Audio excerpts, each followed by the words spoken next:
And I don't think we have enough dialogue in our society to help people going through the loss of a parent, a child, a difficult divorce. We kind of expect people to be done with grieving after a certain amount of time. 3 weeks. I found that it was 3 weeks. My mother just passed away in December, and it was like 3 weeks. Okay, you know, the chart's done.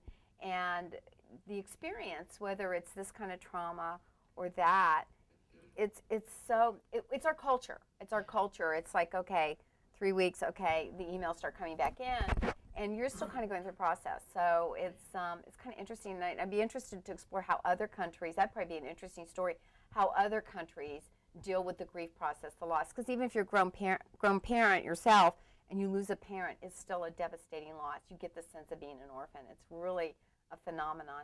But I knew that this was going to be challenging, so I've gone into grief counseling because I wanted to, because I knew that there were a lot of things to come over. But let's talk a little bit. First, prior to Bob's injury, your friend Melanie and David, David, what's his last name? Bloom. David Bloom's injury. And Melanie happens to lives pretty close to you in New York. And what was fascinating in the book was that actually NBC called you looking for her because of his loss. Share a little bit about that story. Well, David Bloom was a reporter for MSNBC. Actually, we had met them when we lived here. They were really good friends. Journalism's a weird duck, and it was wonderful to meet somebody my age with kids my age who understood if you were at a movie and somebody's pager went off and you just had to go, or all of a sudden the dinner party that you were supposed to be going to, you couldn't come. You lose a lot of friends as a journalist's wife over time.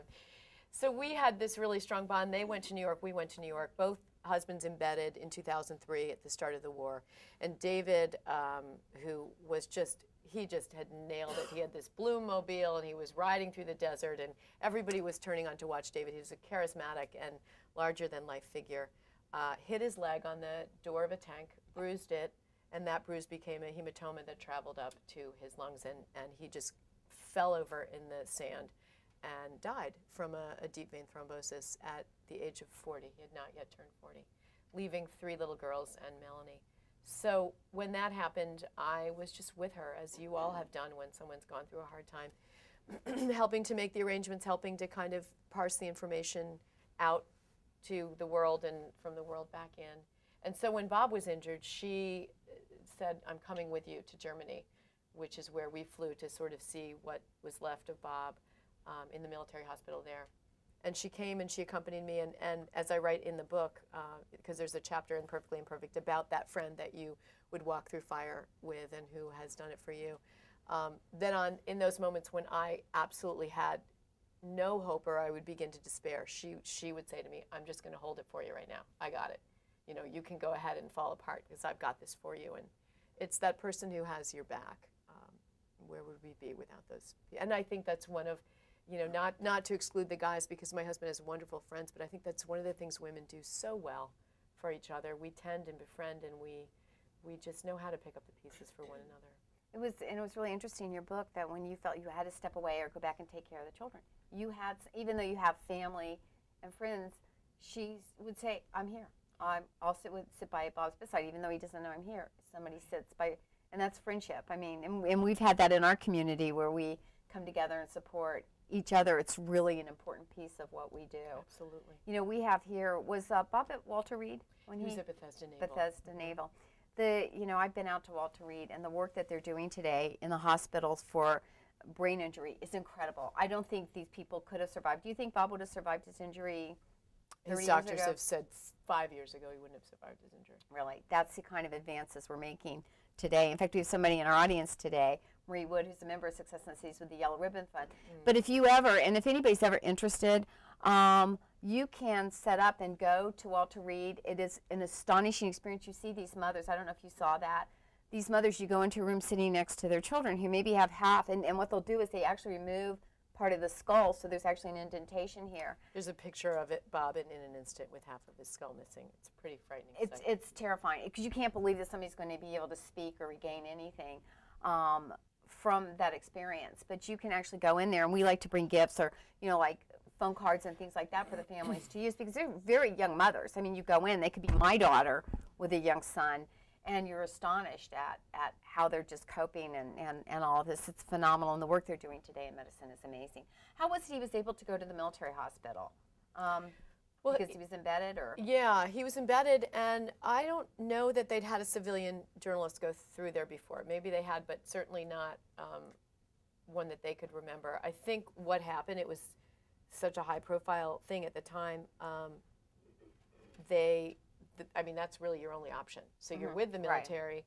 And from what I understand, at the time there was a lot of high-level negotiating with the White House kind of saying, let's keep him in the military, let's allow him to go in the hospital, and quite frankly, it was great PR for them. You know, if a civilian's choosing to go in with military medicine, then this must be, my very first thought was get him back to New York and get him, you know, into the hands of the best neurosurgeon in the world. He would not be functioning today. If you can't wait with a brain injury, you have that golden hour. And so within 47 minutes, they had sawed 16 centimeters of his skull off right there in a hospital made out of tents and generators, the docs and nurses wearing full body armor and taking mortar fire while they're doing that surgery. Unbelievable. It just gives you goosebumps. It is incredible. The men and women serving. I mean, I am such a. I never came from a military background. Wasn't part of the military culture. Bob had covered wars for 10 years, so he was much more comfortable in it. I write in an instant about that moment where I was packing to go to Germany to the military hospital, and my girlfriend said, "Why don't you just throw in your yoga pants so you can fly, you know, overnight comfortably?" Well, 72 hours I spent in yoga pants and fake Uggs in a military hospital with visible panty lines. Okay, so this was my introduction to the military world. With the soldiers like, what's with the yoga bunny over there? Not really what you want to be doing at my age, but this was so foreign to me, and I felt yet so instantly comfortable in the culture, with so jealous of the cohesion and their ability to support one another within the community, but so impressed by the men and women who have chosen to serve, both in the medical capacity and, I mean, just, I will forever be indebted to these young men and women. And now with our foundation that we started, which helps small grassroots groups around the country in all areas of rehabilitation and reintegration, I get a chance to meet. I was just in Aspen last week at the Disabled American Veterans Winter Sports Clinic with Tammy Duckworth and amputees and brain-injured folks all doing sports, and you see these folks and they don't have one shred of self-pity or sense of, you know, never should have done this. It's just amazing. It is. Well, I was raised in the military. My father was in the Navy, and I never went to a single school more than 1 year my entire life, from nursery school up. So I was very much used to that. But there is a sense of community, especially when you're in overseas locations. You are in a community because you're locked in a compound kind of thing. So, I mean, not that you don't go off, but it's definitely an amazing thing. One of the things I loved in your book was, well, first I wanted to ask you quickly, what was his diagnosis from them to you when they had him? What odds did they give you? You know, they don't give odds, and there's a whole litany that I go into about the medical profession and how we need to do a much better job of just giving people a little bit of hope. There wasn't a lot of hope. They were gently bracing me for the fact that, you know, he would never work again. Talking was going to be difficult, and understanding, because he was hit on the left side of his temporal lobe in his speech and language area. And on day 35, he woke up on day 36, which is a miraculous story because he just woke up in a way that you're not supposed to wake up with a coma. But on day 35, he was not following simple commands like squeeze my hand and open your eyes. So they were really sitting me down and saying, we're going to need to send him to a nursing home. So I was looking at maybe a lifetime of having a vegetable for a husband and thinking, how am I going to do this with 4 kids? You don't make a heck of a lot of money as a journalist until you get, you know, to the upper echelon. So it wasn't like we had socked away, you know, anybody's college funds, or, you know, I was thinking, thank God I've kept working. Thank God I have some skills, and in my mind, rolling through the scenarios of how, you know, we all have a plan B, right? Or at least if you're a type A, you have a plan B.